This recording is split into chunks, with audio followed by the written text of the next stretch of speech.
Now we shall discuss about Coulomb's law. अब Coulomb's law है क्या, पहले जान लें। ये तो बताया गया आपको कि यूनिवर्स में दो तरह के चार्जेस होते हैं, है ना, like charges ripple and unlike charges attract. तो कूलम्स लॉ ये बताता है कि जब दो ऐसे चार्जेस जो सिमिलर चार्जेस हैं, दो पॉजिटिव चार्जेस रखे हुए हैं, तो वो एक दूसरे को किस फोर्स से रिपल करेंगे। दो अनलाइक चार्जेस हैं आपस में रखे हुए हैं, तो किस फोर्स से वो एक दूसरे को अट्रैक्ट करेंगे। ठीक है, तो इसके बारे में सबसे पहले कूलम ने एक लॉ दिया था। कूलम खुद भी 18वीं सेंचुरी के इंजीनियर थे और उसका कवर जो था चार्ज के ऊपर ही था। तो उन्होंने ये बताया कि देयर आर टू चार्जेस, एक चार्ज है Q1, there is a charge Q1, this is a charge Q1 and this is another charge Q2, है ना। एंड देखिए मैं ये नहीं कह रहा हूँ डिस्टेंस बिटवीन द चार्जेस, बल्कि मैं कह रहा हूँ distance between the centre of the charges. इसका सेंटर ये है, इसका सेंटर ये है, तो मैंने डिस्टेंस बिटवीन द सेंटर्स लिया है, ना कि ये डिस्टेंस नहीं लिया है, डिस्टेंस बिटवीन द चार्जेस ये नहीं लिया है। I have taken distance between the centre of the charges, क्योंकि कूलम्स लॉ एक सेंट्रल फोर्स है ना, एक ऐसा फोर्स जो सेंटर्स के बीच एक्ट करता है, लाइन जॉइनिंग द सेंटर के बीच में। ऐसा ही ग्रेविटेशनल फोर्स भी आपने पढ़ा था। तो कूलम्स लॉ ये बताता है कि the force acting between the two charges, the force of attraction और रिपल्सन, अगर ये दोनों सिमिलर हैं, both the charges are similar, तो क्या होगा, दोनों ही नेगेटिव और दोनों ही पॉजिटिव होते हैं, तो क्या होगा, रिपल्सन होता। अनलाइक चार्जेस होते, एक पॉजिटिव होता है एक नेगेटिव होता, तो क्या होता, अट्रैक्शन होता। तो अभी हम ये कह रहे हैं कि कूलम ने ये बताया कि द फोर्स ऑफ अट्रैक्शन, पहले हम बता रहे हैं आपको, the force of attraction between attraction और repulsion, repulsion between two charges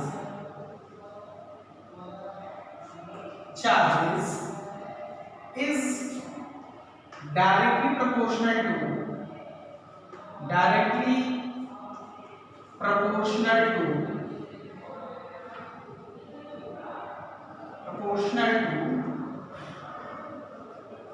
product of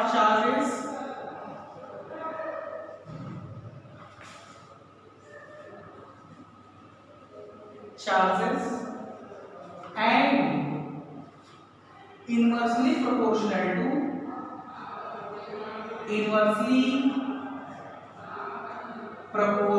to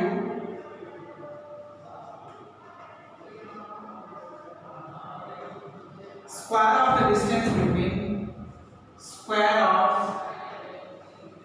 the distance between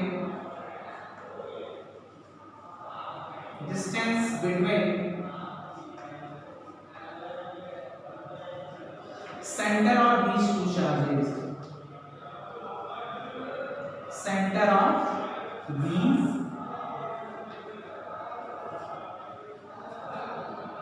two charges।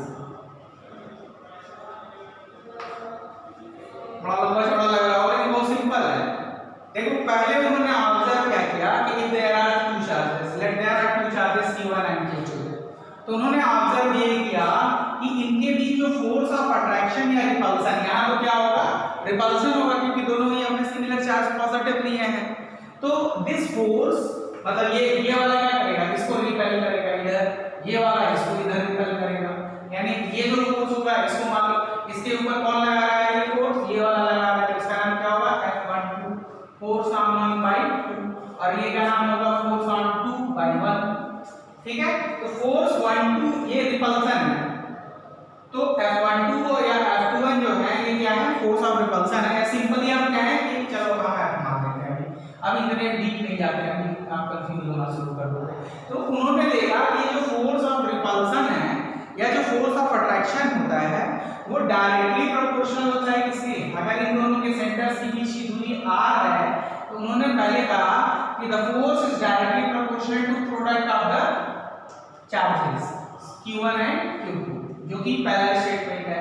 The force of attraction और repulsion between two charges is directly proportional to the product of the charges. तो ये हो गया पहला।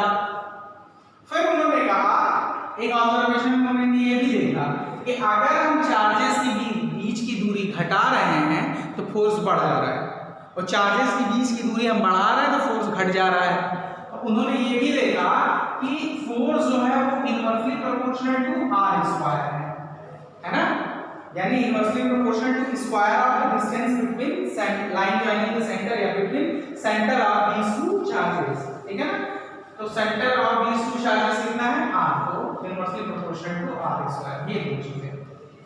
Okay, फिर उन्होंने क्या किया, इन दोनों को मिलाया, फ्रॉम फर्स्ट एंड सेकंड हम क्या कर सकते हैं Q1 Q2 upon r square, ठीक है। प्रोपोर्शनैलिटी का जब उन्होंने साइन थीटा हटाया और कैलकुलेट किया तो उन्होंने पाया कि हर हाल में एक कांस्टेंट हमको मिलता है। जब कोई भी चार्ज रखें, 5 कूलम 4 कूलम रखें, 10 कूलम 16 कूलम रखें, तो बार बार इतने के अलावा एक कांस्टेंट वैल्यू भी आ रही है जिसकी वैल्यू कितनी है 9 × 10⁹ है ना, और वो कितनी है, वो है k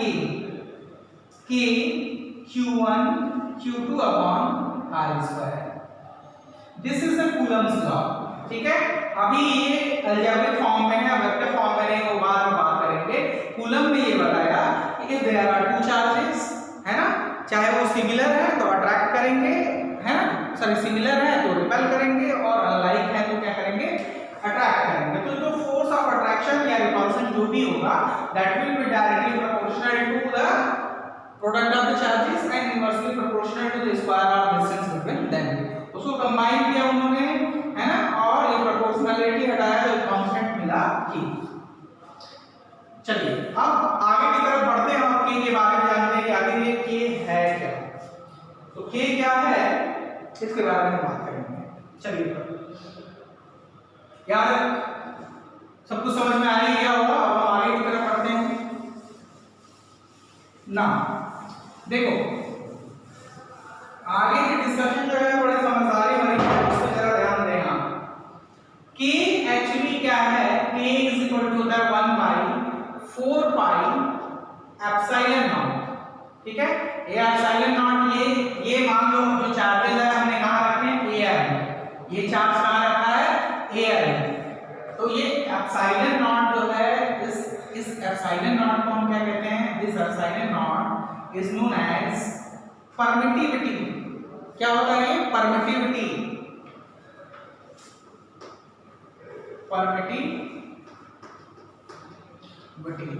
परमिटिविटी। और किसकी परमिटिविटी है, क्योंकि एयर में रखा हुआ है या वैक्यूम में अगर रखा हुआ है तो इसको हम कहते हैं परमिटिविटी ऑफ फ्री स्पेस,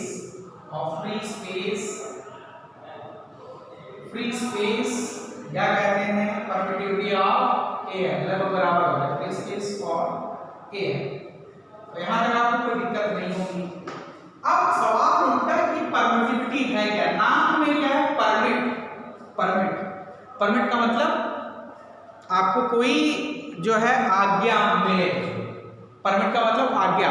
तो कौन सी आज्ञा, कैसी आज्ञा, किसकी आज्ञा, आज्ञा किसकी, देखो हर एक पदार्थ जो है एक बराबर आपको इलेक्ट्रिकल अफेक्ट नहीं देता है। जैसे अगर बिजली है तो आप देखोगे कि बिजली जो है वायर में, कॉपर में बहुत तेजी से बहता है, एल्युमिनियम में बहुत तेजी से बहेगा, लोहे में ठीक ठाक बह लेता है ना, लकड़ी में नहीं बहेगा, है ना, लकड़ी में नहीं बहेगा, प्लास्टिक में नहीं बहेगा, रबर में नहीं बहेगा। तो ये परमिटिव नहीं बताता है, परमिटिविटी जो है ये बताता है कि चार्ज जिस मटेरियल में रखा हुआ है या चार्ज जिस स्पेस में रखा हुआ है, क्या वो इलेक्ट्रिकल फील्ड को या इलेक्ट्रिकल लाइन को या इलेक्ट्रिकल प्रॉपर्टी को अपने अंदर से गुजरने देगा कि नहीं देगा। कुल मिला के सीधे शब्दों में कहें तो ये क्या नापता है, रेजिस्टेंस नापता है, किसी भी मीडिया का या मटेरियल का इलेक्ट्रिकल रेजिस्टेंस नापता है। It measures the electrical resistance it measures the electrical resistance of the media offered to any charge, ठीक है ना, या एनी कंडक्टर या एनी ऑब्जेक्ट। तो एक्चुअली सीधे शब्दों में आप समझ लें ये क्या है, ये रेजिस्टेंस है एक तरीके का। ये बताता है कि किसी मीडियम का रेजिस्टेंस कितना है, किसके लिए, फॉर एनी चार्ज या फॉर एनी इलेक्ट्रोस्टैटिक चार्ज। तो दो तरह के डेफिनेशन मैं आपको लिखवाऊंगा इसके बारे में और आप समझेंगे इससे पहले हम इनकी वैल्यूज वगैरह पे डिस्कस कर लेते हैं। Epsilon not permittivity of free space और एयर है, इसकी वैल्यू होती है 8.85 into 10 to the power minus 12, ठीक है। अब इसके यूनिट की बात कर लेते हैं। तो देखो के एक हम इसकी वैल्यू निकालना है, एप्सिलॉन की वैल्यू निकालना है ना, एप्सिलॉन की वैल्यू निकालना है, तो एप्सिलॉन नीचे आता है, एप्सिलॉन किधर आ जाता है, बाकी सब नीचे चला जाता है। तो यानी इसका यूनिट जो होगा वो क्या होगा, कूलम स्क्वायर, हाँ कूलम स्क्वायर पर न्यूटन, है ना, पर मीटर स्क्वायर। आप निकाल सकते हो, यूनिट अगर निकालनी होती है तो आपको पता है ना यूनिट कैसे निकालते हैं। हमको किसकी यूनिट निकालनी है, इसकी यूनिट निकालनी है एप्सिलॉन की, ठीक है। एप्सिलॉन की यूनिट निकालनी है तो आप यहाँ देखो F इज इक्वल टू आप क्या लिखते हैं, यूनिट अगर निकालनी है तो F इज इक्वल टू आप क्या लिखते हैं, F is equal to 1/4 pi epsilon naught Q1 Q2 upon R square, यही तो लिखते हैं आप। तो एप्सिलॉन की आपको यूनिट चाहिए तो ये क्या हो जाएगा 1/4 पाई और ये F रहा है आप इधर, ये हो गया आपका Q1 and this is Q2 and this is R square. अब हमको इसकी यूनिट चाहिए ना बच्चों, यूनिट चाहिए तो हम सबकी यूनिट इस साइड लिख के ये चीजें तो आपने लिख ली है, ये आप नोट कर डालिएगा, इसे मैं मिटा रहा हूं। अब यूनिट मैं दिखा रहा हूं कैसे ले आएंगे। चलिए तो यूनिट कैसे ले आएंगे, आप देखिए 1/4 पाई कांस्टेंट है, इसकी कोई यूनिट नहीं होगी। Q1 Q2 दोनों क्या है, कूलम इनटू कूलम हो गया, फोर्स नीचे है, ये फोर्स कहां है, नीचे है ना, तो फोर्स की यूनिट न्यूटन होती है, R की यूनिट क्या हो गई, R की मीटर स्क्वायर है तो मीटर स्क्वायर, यानी एप्सिलॉन की यूनिट क्या हो गई, एप्सिलॉन नॉट या एप्सिलॉन की यूनिट जो आप निकालोगे वो हो गई कूलम स्क्वायर पर न्यूटन मीटर स्क्वायर, चाहे तो ऐसे लिखिए पर न्यूटन मीटर स्क्वायर ब्रैकेट करके लिखिए या चाहे ऐसे लिखिए coulomb square newton inverse metre square inverse, ऐसे, ठीक है। तो this is the unit and what is the value of epsilon, इसको हमने आपको बताया, याद रखना आपको 8.85 into 10 to the power minus 12 what coulomb square पर न्यूटन मीटर स्क्वायर। तो इसमें कोई दिक्कत नहीं होगी यूनिट निकालने में। चलिए अब ये चीज हमें एप्सिलॉन की वैल्यू मिल गई, एप्सिलॉन की जब हमको वैल्यू मिल गई तो हम अब K की वैल्यू निकालेंगे कितनी आएगी। अब चलिए K की देखते हैं कितनी वैल्यू आएगी, तो कांस्टेंट है तो K इज इक्वल टू आपके पास क्या है 1/4 पाई एप्सिलॉन नॉट, 1/4 पाई, 4 की वैल्यू आप जानते हैं, तो कांस्टेंट है, पाई की वैल्यू आप जानते हो 3.14 रख लो, और एप्सिलॉन की वैल्यू यहां दी है 8.85 है ना, into 10 to the power minus 12 ऊपर जाएगा तो 10 to the power 12 हो जाएगा। इसको सॉल्व करोगे तो ये लगभग आएगा 9 into 10 to the power 9 into 10 to the power 9। अब इसकी यूनिट की बात करें तो देखो यही था ना K, this was the K, तो K की यूनिट जब निकालनी होगी तो आप क्या करोगे, K को इस साइड ले आओ, K यही रहने दो, ये हो जाएगा न्यूटन, ये हो जाएगा मीटर और ये कूलम स्क्वायर, तो इसकी यूनिट क्या होगी न्यूटन मीटर स्क्वायर पर कूलम स्क्वायर। तो ये K की वैल्यू हो गई, ये वैल्यू बिल्कुल बढ़िया से याद रखिएगा मम्मी पापा के नाम की तरह, जैसे उनका नाम आपने पूछते हैं, जैसे पूछा जाता है बता देते हैं अपने मम्मी पापा का नाम, वैसे ही आप K की वैल्यू तुरंत बताएंगे 9 into 10 to the power 9 newton metre square पर कूलम स्क्वायर, ठीक है। तो बिल्कुल माँ आपके नाम की तरह आप इसको याद कर लीजिएगा क्योंकि आगे हर एक हमारे पास इसका यूज होना है। तो ये तो कूलम साहब की बात हो गई कि उन्होंने क्या बताया था। अब हम आते हैं और डिस्कस करेंगे किसके बारे में, परमिटिविटी के बारे में। बहुत सारे टीचर्स जो है इसको बहुत लाइटली लेते हैं और बाद में जाके दिक्कत होती है, लोग नहीं समझ पाते आखिर ये परमिटिविटी है क्या, काहे की परमिटिविटी। तो चलिए इसी पर डिस्कशन करेंगे परमिटिविटी क्या है। सबसे पहले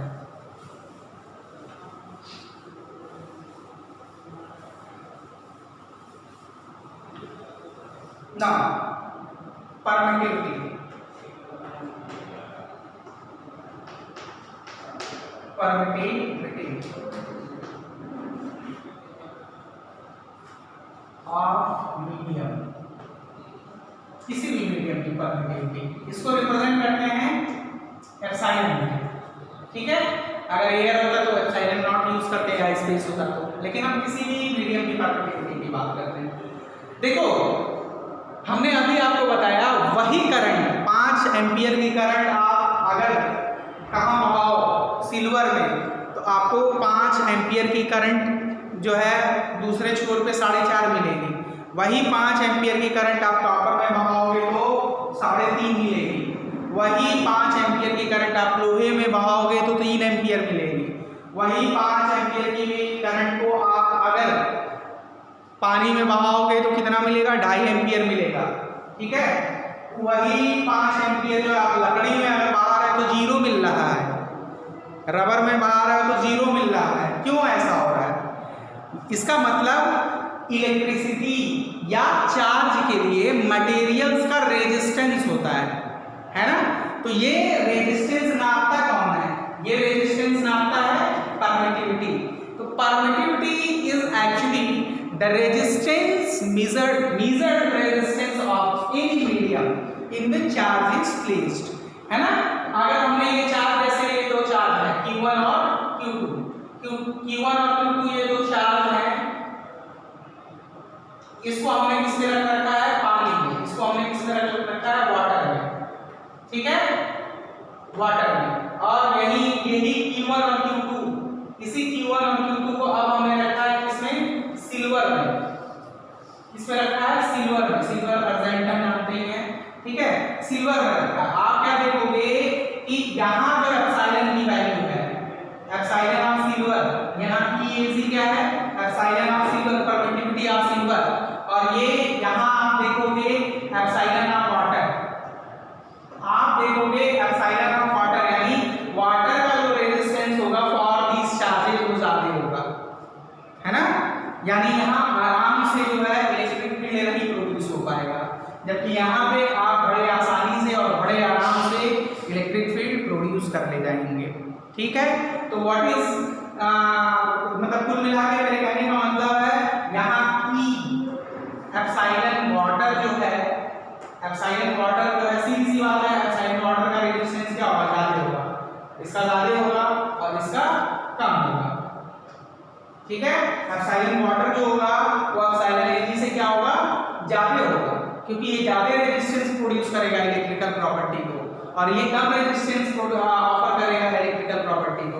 इसीलिए ये एक अच्छा कंडक्टर है और ये एक बुरा कंडक्टर है, क्योंकि ये ज्यादा रेजिस्टेंस उत्पन्न कर रहा है, ठीक है, इलेक्ट्रिसिटी को या चार्ज को, और ये कम रेजिस्टेंस ऑफर कर रहा है। तो ये मतलब एप्सिलॉन का मतलब ये होता है। तो पहली चीज, दो डेफिनेशन लिखवाएंगे, पहला वाला बहुत इंपॉर्टेंट है, उसको आप समझिएगा, बहुत कम लोग बताते हैं। तो परमिटिविटी ऑफ मीडियम की बात अगर मैं करूं तो परमिटिविटी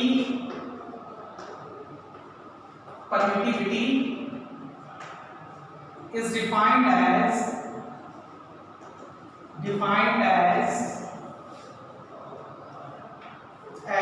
physical quantity, एक फिजिकल क्वांटिटी है, physical quantity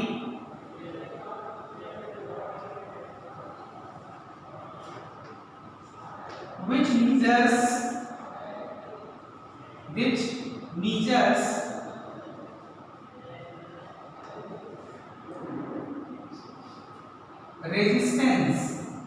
resistance offered by medium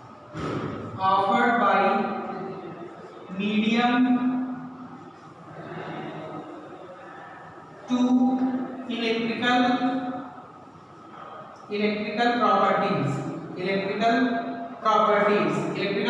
का मतलब इलेक्ट्रिक फोर्स, इलेक्ट्रिक वोल्टेज जो है आपका, है ना, या इलेक्ट्रिक फोर्स वो सब इलेक्ट्रिकल प्रॉपर्टीज।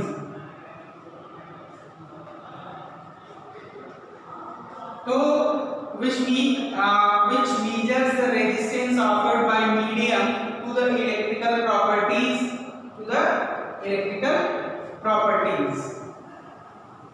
तो permittivity is defined as physical quantity which measures the resistance offered by medium to electrical properties of the charges, ठीक है ना, of the charges placed in that medium। ठीक है, एक बात तो ये हो गई परमिटिविटी की, रेजिस्टेंस के बारे में बात कर रहा है, जिसका मैनी परमिटिविटी जिसका ज्यादा होगा, जिसकी परमिटिविटी ज्यादा होगी, है ना, वो क्या होगा, जिसकी परमिटिविटी ज्यादा, सॉरी हाँ, जिसकी परमिटिविटी अगर ज्यादा होगी, जितनी ज्यादा परमिटिविटी होगी, है ना जी, जैसे जितनी ज्यादा परमिटिविटी होगी वो उतना ही रेजिस्टेंस ऑफर करेगा, है ना, और जिसकी परमिटिविटी जितनी कम होगी वो उतना ही कम रेजिस्टेंस ऑफर करेगा। यानी बेटर कंडक्टर, अगर परमिटिविटी के आधार पर कंडक्टर और इंसुलेटर डिफाइन करना हो तो जिसकी ई फॉर कंडक्टर के लिए परमिटिविटी क्या होती है, परमिटिविटी इज स्मॉल, ठीक है। फॉर इंसुलेटर, ये इंपॉर्टेंट है, नोट कर लीजिएगा, for insulator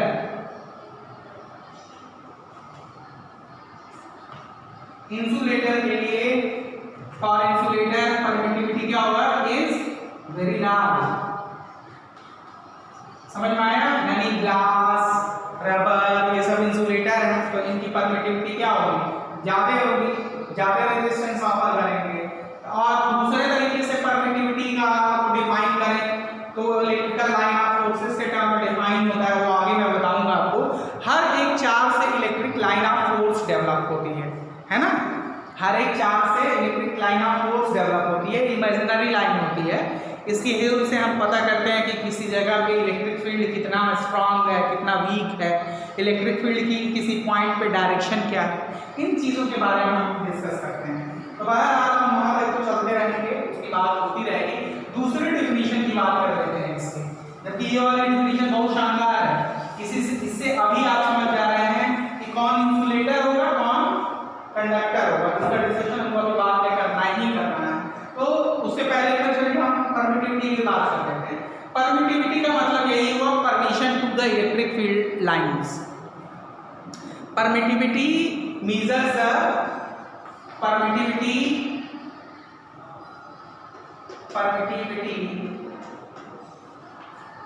is a physical quantity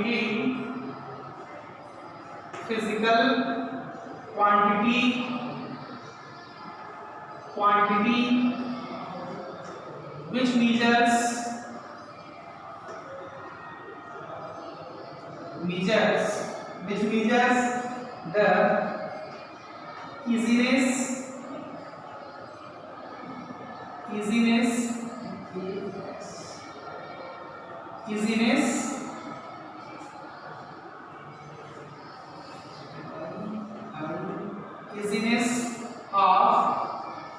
easiness of medium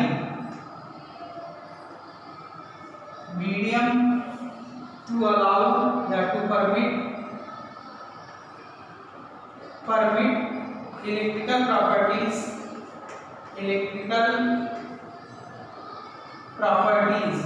like electric force, voltage and force properties through them, ठीक है। तो permittivity is a physical quantity which measures the easiness of the medium to permit electrical properties through them, या permittivity is a physical quantity which measures the easiness with which electrical field lines can pass through the medium, ऐसे भी आप इसको बोल सकते हैं। तो बहुत सारे डेफिनेशंस हैं, हम इसको आगे भी देखेंगे। बहरहाल परमिटिविटी का मतलब अभी आपके समझ में आ गया। अगर परमिटिविटी ज़्यादा हुई तो इलेक्ट्रिकल प्रॉपर्टीज को कम गुजरने देगा ये अपने अंदर से, क्योंकि परमिटिविटी ज़्यादा होने का मतलब क्या, रेजिस्टेंस ज़्यादा रेजिस्टेंस ज़्यादा होने का मतलब क्या, आपका फोर्स भी कम आएगा, आपका फोर्स भी कम आएगा, आपका वोल्टेज भी कम आएगा, आपका जो भी प्रॉपर्टीज इलेक्ट्रिकल प्रॉपर्टीज होंगी वो कम आएंगे अगर साइलेंट चार्जिंग होगा। समझ में आया? तो सीधा सा रिलेशन आप ऐसे समझ लीजिए, इलेक्ट्रिकल प्रॉपर्टी, इलेक्ट्रिकल, इसको बता देते हैं ये सब। एक इंपॉर्टेंट कंक्लूजन यहाँ पे आप अभी निकाल लीजिए, इंपॉर्टेंट कंक्लूजन क्या है कि electrical properties, electrical properties is inversely proportional to permittivity. समझ में आया? Is inversely proportional to permittivity. Electrical properties का मतलब क्या, फोर्स, इलेक्ट्रिकल फोर्स, पोटेंशियल, ठीक है, और इलेक्ट्रिक फील्ड, इलेक्ट्रिक फील्ड का मतलब इलेक्ट्रिक फील्ड आगे इससे पढ़ेंगे। यानी ये सारी प्रॉपर्टीज जो है आपको क्या मिलेंगे, वैल्यूज ज्यादा है तो आपको ये वैल्यूज कम मिलेंगी क्योंकि रेजिस्टेंस ज्यादा ऑफर होगा। तो परमिटिविटी का कंसेप्ट समझ में आया? परमिटिविटी क्या है, resistance of the media to the electrical properties, सीधी सी बात है, बात खत्म। अब आगे चलते हैं हम फिर से कहाँ, कूलम्ब साहब के साथ चलते हैं। और कूलम्ब साहब का जो कूलम्ब्स लॉ है हम फिर उसको डिफाइन करेंगे, और लेकिन इस बार जो हम डिफाइन करेंगे वो वेक्टर फॉर्म में डिफाइन करेंगे, क्योंकि कूलम्ब साहब का जो ये लॉ है वो क्लास 9th में आप पढ़ते ही रहते हैं, लेकिन तब जब आप पढ़ रहे होते हैं तब पढ़ते हैं किस फॉर्म में, तब आप पढ़ रहे होते हैं उस समय जो आपकी पढ़ाई हो रही होती है वो वेक्टर फॉर्म में नहीं हो रही होती है। तो अब हम ये वीडियो यहीं अभी खत्म करते हैं। नेक्स्ट वीडियो में हम पढ़ेंगे कूलम्ब्स लॉ भी पढ़ेंगे, लेकिन वेक्टर फॉर्म में पढ़ेंगे और बड़े अच्छे से डिस्कशन करेंगे, है ना, 1 डायमेंशन में और 2 डायमेंशन में। ये आना ही आना होता है इस चैप्टर में, थ्योरी में। तो कूलम्ब्स लॉ को हम देखेंगे और समझेंगे। चलिए, थैंक यू वेरी मच।